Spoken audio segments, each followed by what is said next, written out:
Finalmente, dopo parecchio tempo, torniamo con un'analisi dettagliata di un progetto abbastanza particolare e interessante. Nel video di oggi infatti parleremo di CrossFi. In questo video andremo ad analizzare la mission di CrossFi e gli aspetti tecnici di questo progetto, dai token ai prodotti che verranno rilasciati. Pertanto non perdiamo altro tempo, lasciate un like per supportare questo video e iscrivetevi perché come vedete la maggior parte delle persone che guardano i video ancora non sono iscritte. Dunque, partiamo col dire che CrossFi è un nuovo Layer 1 sviluppato con un'architettura modulare basata su Cosmos SDK e abilitato al supporto dell'Ethereum Virtual Machine per unire il meglio dei due mondi. La mission di CrossFi è quella di eliminare l'isolamento finanziario e di espandere l'influenza e la presenza della blockchain nel sistema finanziario globale. CrossFi fornirà strumenti di pagamento per l'uso quotidiano di criptovalute insieme alle valute fiat, offrendo un nuovo approccio alle tecnologie finanziarie. Vediamo ora quali sono i prodotti di questo ecosistema. Il primo prodotto è chiaramente la blockchain modulare che sarà in grado di supportare 1 milione di operazioni al secondo, sarà interoperabile grazie all'architettura Cosmos EVM e ci saranno svariati tools sia per utenti che per sviluppatori facili da usare.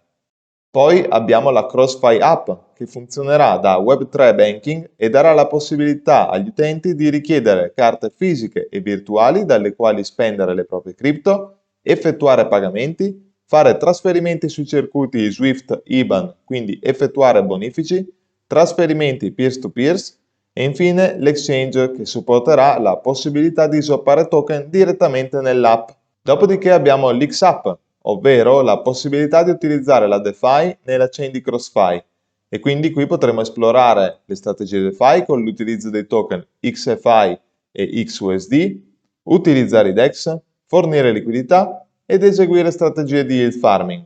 Ci sarà anche CrossFi Business, ovvero la soluzione principale per far sì che le aziende nel mondo Web 2 possano accedere ai servizi offerti da CrossFi assieme ai loro clienti. E il tutto è supportato da una foundation, ovvero un'organizzazione non profit il cui obiettivo è quello di far crescere l'adozione dell'ecosistema CrossFi attraverso campagne, grant e altre iniziative. Nell'ecosistema CrossFi ci sono due token principali, MPX e XFI. MPX, anche chiamato Mint Power, ha un valore sempre stabile e ha funzioni di governance e di utility, come ad esempio la possibilità di essere messo in staking per minare XFI e come mezzo per pagare le fee per i servizi su Cosmos.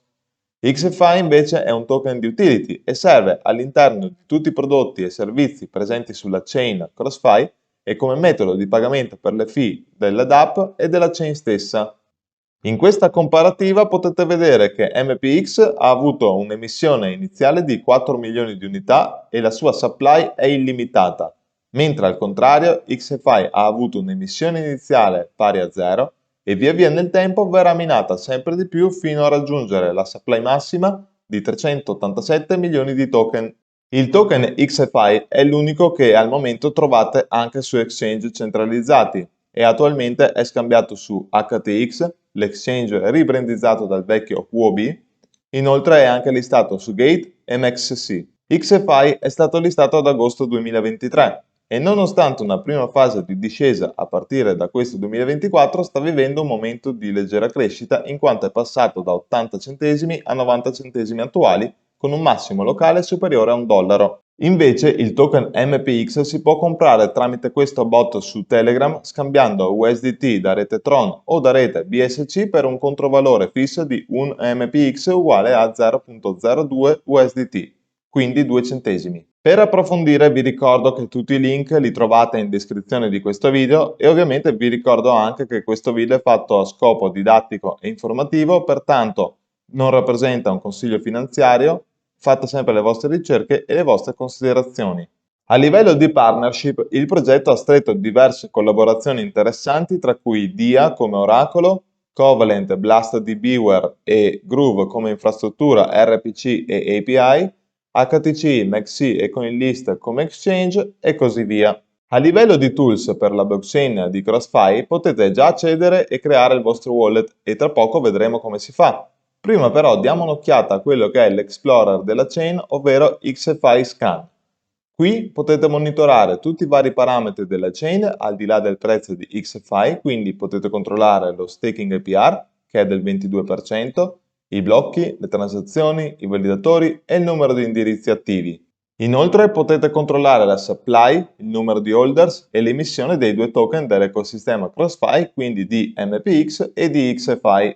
Invece su XFI Console potete creare il vostro wallet e una volta che vi siete salvati la seed phrase avrete accesso alla gestione del wallet, quindi potete controllare i balance di MPX e XFI. Inoltre potrete scegliere quale chain utilizzare, se quella sviluppata su Cosmos o quella EVM attraverso questo toggle.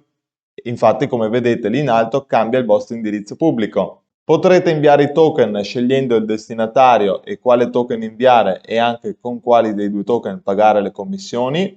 Potrete tenere d'occhio il vostro storico delle transazioni e inoltre potrete mettere in staking gli MPX andando in questa sezione, facendo bond e selezionando un validatore. Qui invece possiamo dare un'occhiata a quello che sarà possibile fare con l'app di CrossFi. Come vedete assomiglia molto a una tradizionale app di home banking. E qui, come potete vedere, ci sono i benefits della carta di CrossFi, quindi compatibilità con Apple Pay e Google Pay, possibilità di ricevere la carta fisica o virtuale, il supporto è offerto dal circuito Visa, quindi è compatibile praticamente con tutti i pagamenti e così via. Questa invece è XApp, la versione on-chain dell'app CrossFi e infatti qui potete fare gli swap come in un tradizionale DEX, fare bridge, fornire liquidità e fare yield farming nei vault. E detto ciò siamo giunti alla conclusione di questo video. Spero che abbiate trovato interessante questo contenuto. Fatemi sapere nei commenti cosa ne pensate del progetto CrossFi. Vi ricordo che tutti i link relativi a questo progetto li trovate in descrizione di questo video. E per concludere lasciate un like come al solito per supportare questo contenuto e continuate ad iscrivervi per far crescere il canale. Alla prossima!